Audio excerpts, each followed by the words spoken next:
casa dividida, como dice, es mala de guardar, ¿no?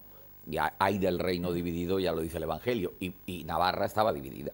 En Navarra en 1512 no había guerra civil. La guerra civil había terminado totalmente en 1507 con el aplastamiento de los beaumonteses, ¿no?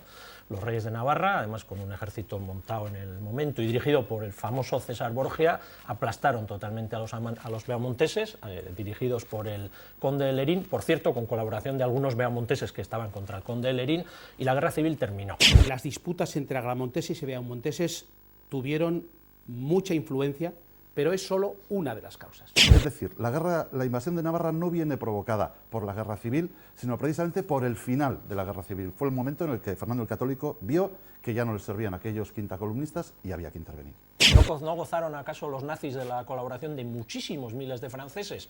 Sin embargo, no dudaríamos en llamar, ¿fue una guerra civil? No, fue una ocupación alemana. Es el parámetro que se usa en todos los casos. Y el problema no eran los beaumonteses y los agramonteses, el problema era Fernando el Católico.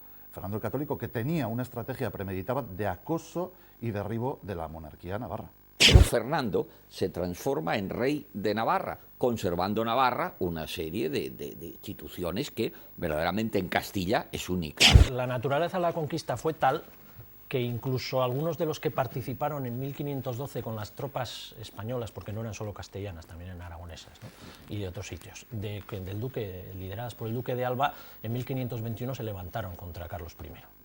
Es decir, no solo no lograron ese presunto apoyo de la población navarra, sino que fueron perdiendo. Y entre 1512 y 1521 hay un proceso que diríamos en terminología moderna de desacumulación de fuerzas. En el caso de Navarra podemos hablar de un reino independiente e incluso, en fin, nos podemos permitir la expresión de Estado navarro en la medida en que está conviviendo con esos otros estados.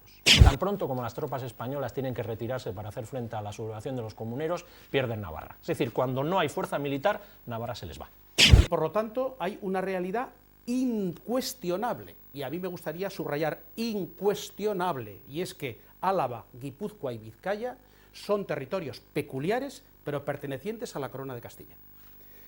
Y Navarra es un reino independiente. Después de 1200, la relación de esos territorios con la corona de Castilla es de subordinación. Y ahí está la gran paradoja, que los territorios que habían sido arrebatados mediante una conquista militar en 1200 a Navarra, luego se utilizaron como gran lanzadera para la conquista de Navarra, para la lanzadera logística, fundamentalmente Guipúzcoa. Que el ejército, concretamente, que entra, es un poderoso ejército. Dice nuestro autor, dirigido por experimentados militares y dotado del armamento más avanzado de su época, allí estaba el mejor y más disciplinado ejército de Europa. No es ninguna broma. Y está entrando en un territorio con un ejército que no puede considerarse tal.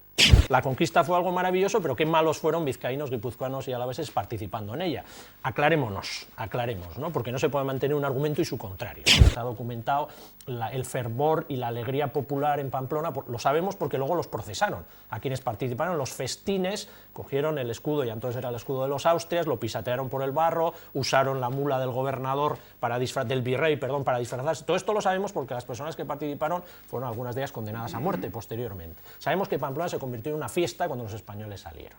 Yo, desde luego, me estoy llevando una sorpresa porque estoy oyendo hablar de dominación española, de conquista, y francamente no esperaba yo encontrarme estos términos, y me alegro muchísimo de que estemos de acuerdo en estas cuestiones. La historia posterior demuestra que los navarros, pues, hombre, sí hay en 1648 una conspiración navarra que apareció y que la verdad se ha escrito poco, de tipo separatista en el sentido como fue Andalucía o Aragón y Cataluña, en la época del conde duque. Poco. Bien, pues, carlista. Bueno, la palabra carlista. Es decir, que esto, yo digo que Navarra ha estado para bien y para mal en todos los fregados españoles. Se habla de conquista, antes no se habría hablado de conquista. Jaime Ignacio del Burgo tiene libros publicados para aclarar que no fue una conquista. Entonces ves que ha habido un cambio. Ha habido un cambio, por supuesto, un cambio, hombre, porque es que las posiciones de negación de que fuera una conquista son insostenibles. Y aquí viene la frase que a mí me ha sorprendido muchísimo, ¿no? Es preferible usar el término incorporación porque fue el utilizado por Fernando el Católico. Es decir, asumamos el punto de vista de Fernando el Católico, que como decía Joseba, esto removería a muchos historiadores navarros de muchos tiempos que no por ello habían sido críticos con las consecuencias de la conquista, pero que tendrían muchísimas dificultades para aceptar este punto de vista, ¿no? Ahora, el proceso de agregación era muy casi inevitable.